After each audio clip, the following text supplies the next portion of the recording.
Hello, everyone. We're going to review the second to final episode, episode 8 of Agatha All Along. So, in this episode, not only do I think this was far better than the following, but I thought this was an extremely solid episode. This sort of gave us a lot. It gave us something to sort of take with us into the next MCU project. There's a lot that it explained, and there's some neat plot twists to it as well. So, for this episode, obviously, parts of it is Jennifer and Billy sort of realizing Lily is dead. They're sort of dealing with that for a moment, while Agatha gets some words with Death. She's been confirmed now, and they're trying to make a deal. For some unexplained reason, Death can't touch Billy. So she wants Agatha to sort of get Billy to surrender himself to her. And so that part, they don't explain why Agatha can't touch him or why Death can't, but Death wants him gone. And so this is the deal Agatha makes to try to get Billy to essentially kill himself. So as we move on with this finale, as predicted, there is another trial that they end up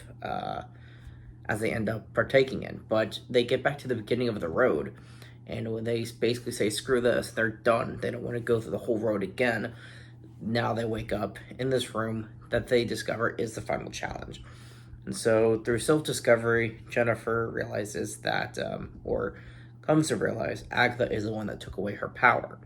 So while she decides Agatha no longer has power over her, she gets her powers back. And she's transported out of this room, outside the Witch's Road, because she got what she wanted.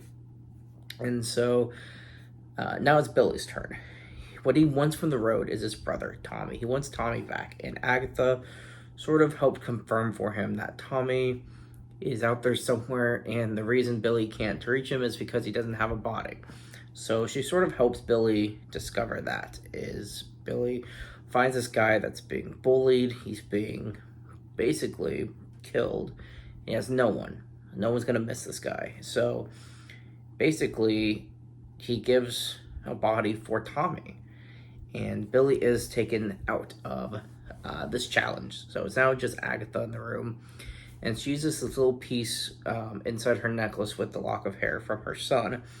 There's another piece that I didn't catch exactly what it is, because she has his lock of hair, and then there's another piece in there that grows into plants or whatever it is, and the room starts flooding. She crawls out of there and discovers she's back home.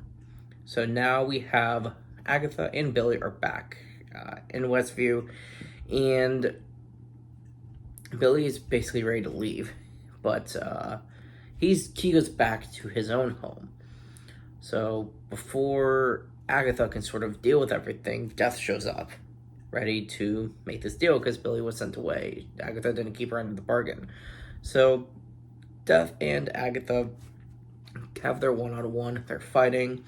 It's not looking good for Agatha. Billy shows back up to the fight in full Wicked gear, which is pretty cool to see. And he helps Agatha. And there's moments where you think that one or the other is down for the count, and they're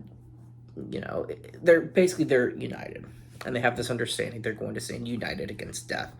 Not only does his powers just knock Death out of the way, which is extremely powerful, they sort of come to this agreement, and at the end of the battle between the three of them, Agatha, to Death's face, gives up Billy, says, here, take him.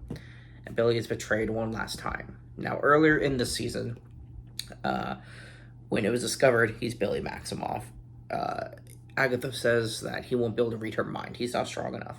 But as Agatha walks away, Billy gets into her mind and says, is this how your son died? And now Agatha goes back to Death for the kiss of Death and dies. So she finally sacrifices for Billy. And after this, her body's taken into the soil. It's now a skeleton. She's dead. And flowers come from her grave.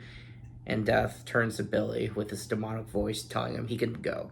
So whatever debt Billy owed Death, or through Agatha's deal or whatever, Billy's free to just go now. So death is no longer coming for him.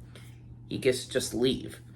And at this point in the episode, he goes back home and he's starting to realize something. He's realizing pieces from his room, little replicas or pictures or posters or art or the research on the road. Everything that he saw in the Witch's Road is in his room. And he's starting to wonder what's going on, if he has some influence on how it appeared and looked. And so, in this final shots for the episode, he hears someone talking behind him or cackling behind him. He turns around, you hear boo, and he screams, and we can tell it's Agatha's voice, but we don't see her.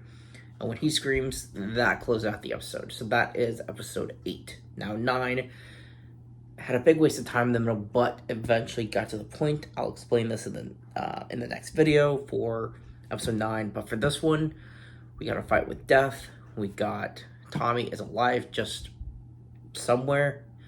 There was a lot of neat little pieces it gave us, and overall, this didn't give everyone what they wanted. We didn't get Scarlet Witch back from the dead. We didn't get an actor confirmed and shown for Tommy, but I think it's moving in the right direction. And I can't find the article I had seen, but it was suggested months ago that Agatha all along is considered a part 2 for WandaVision and Vision Quest, which is now, I think, been renamed just the Vision series because they don't have a title yet. That will be part 3. So I'm going to assume Billy will be part of that as well. So by the end of this, the Scarlet Witch could still come back, but we'll see. We don't know when that series is happening, if it'll actually be directly connected to Agatha and WandaVision or not. That's not confirmed, that's just a rumor, but it is interesting to think about, and if it is true, a lot of pieces from the show could very easily carry on, especially if we get Billy and Tommy in a show with Vision. So overall, this episode has some neat stuff. The closure to some of these stories are in the next episode, and I'll give you guys those closures in the next review for it. Thanks for sticking with me. Let me know in the comments what you thought about this episode. Thanks for watching, everyone. I'll see you all next time.